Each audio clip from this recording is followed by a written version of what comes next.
గడిచిన 2 వారాల నుంచి అనేక మంది నాయకులు కార్యకర్తలు వస్తున్నారు, కలుస్తున్నారు. వాళ్ళు అడుగుతున్న ప్రశ్న ఒకటే, ఏంటి సార్ ఇన్ని కార్యక్రమాలు, ఇంత అభివృద్ధి, ఇంత సంక్షేమం జరిగింది, మరి నిత్యం ఎమ్మెల్యేలు కానీ ఇతర నాయకులు ప్రజలకు అందుబాటులో ఉన్నారు, గడప గడప చేశారు, అయినా పార్టీ ఎందుకు ఓడిపోయిందని తరచూ అడుగుతూనే ఉన్నారు. జవాబు చెప్పాల్సిన బాధ్యత కూడా మా మీద ఉంది. ఒకటే ఈ రోజున ప్రతి కార్యకర్తకి, నాయకుడికి చెప్తుంది, సరే రాజకీయాల్లో గెలుపోవటంలో సర్వసాధారణం, మహానాయకులు ఓడిపోయారు, మళ్ళీ గెలిచారు. అలాగే ఇది కూడా మనం ఒక స్పోర్టివ్నెస్తో తీసుకోవాలి. గతంలో గెలిచాం, ఈరోజు ఓడిపోయాం, రేపు తప్పకుండా గెలుస్తాం. మనం మన బాధ్యతని, ప్రతిపక్ష బాధ్యతని మరి హుందాగా నిర్వర్తిస్తూ ప్రజల్లోకి పోయి ప్రజల తరఫున అధికార పక్షాన్ని ఎండగడుతూ ఉంటే తప్పకుండా ప్రజలు మనకు అవకాశం ఇస్తారు. కానీ ఈరోజు ఓడిపోవడానికి సరే అనేక మంది కార్యకర్తల నాయకులతో నేను మాట్లాడుతుంటే వాళ్ళు చెప్తున్న ఒక మేజర్గా 2-3 కారణాలు. సంక్షేమం బ్రహ్మాండంగా చేసింది ఈ ప్రభుత్వం, కానీ లోపాలు కనపడుతుందైతే ఉదాహరణకు మనం తీసుకుంటే లిక్కర్లో ప్రభుత్వానికి చెడ్డ పేరు వచ్చింది అనేది వాస్తవం. అనేక సార్లు మేము సజ్జల గారికి కానీ విజయసాయి రెడ్డి గారికి కానీ చెప్పడం జరిగింది, చెడ్డ పేరు వస్తుంది, దీన్ని మనం అధిగమించాలి అని. దురదృష్టకరం, చర్యలు లేకపోవటం, మరి దాని పర్యవసానం ఈ రోజున అనేక మంది కాదు, దాదాపు 20-25% మంది రోజు ఈ లిక్కరు తాగేవాళ్ళు ఉంటారు, ముఖ్యంగా సన్నకారులు.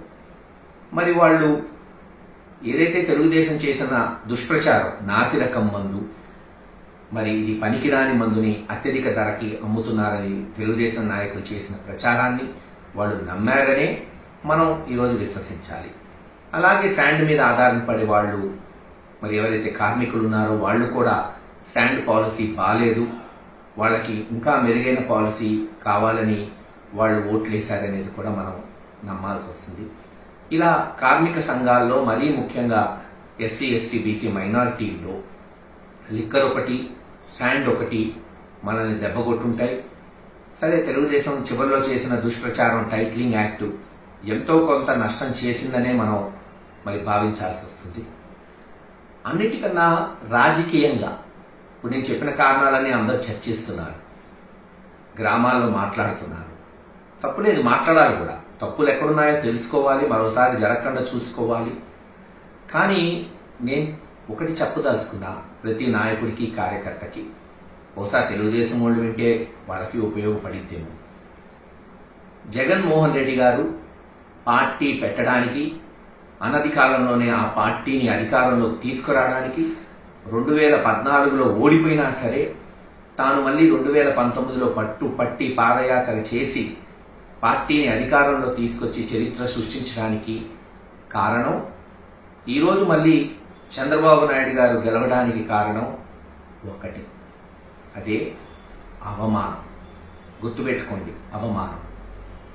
ఈ అవమానం అనేది సామాన్యమైన విషయం కాదు. అవమానమే మనిషిలో కసి పెంచుతుంది, ఆయుధాలను పెంచుతుంది, మనిషి పోరాట పటిమను పెంచుతుంది.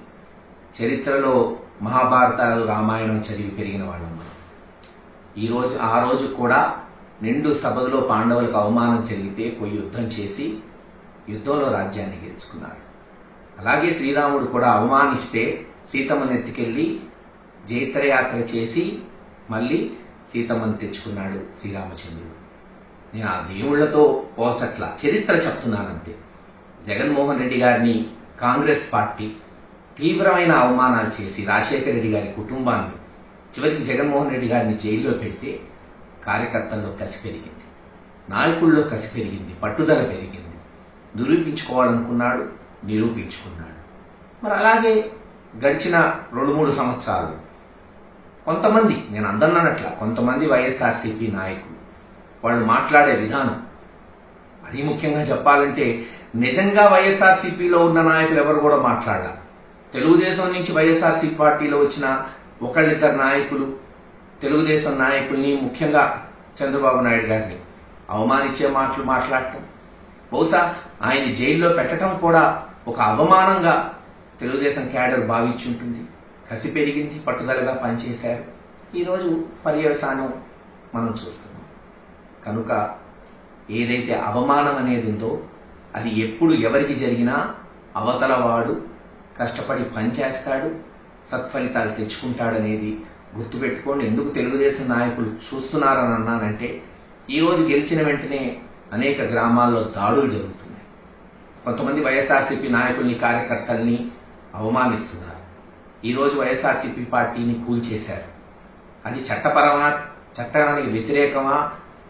చట్టపరంగా చేసుండొచ్చు, ఇంత హడావుడిగా చేయాల్సిన అవసరం లేదు. కానీ చేసిన విధానం, మళ్ళీ మీరు వైఎస్ఆర్సీపీ పార్టీ నాయకుల్ని, పార్టీని అవమానించేటట్టు ప్రవర్తిస్తున్నారు. ఆలోచించుకోండి. దీని యొక్క పర్యవసానాలు ఎలా ఉంటాయనేది. ప్రజలు మీకు ఒక అవకాశం ఇచ్చారు, అందించండి, మంచి పాలన ఇవ్వండి. ప్రజలు మీరు మంచి పాలన ఇస్తారని మీకు ఓట్లేశారు అని మీరు చెప్తున్నారు. తప్పకుండా మీరు చేయండి.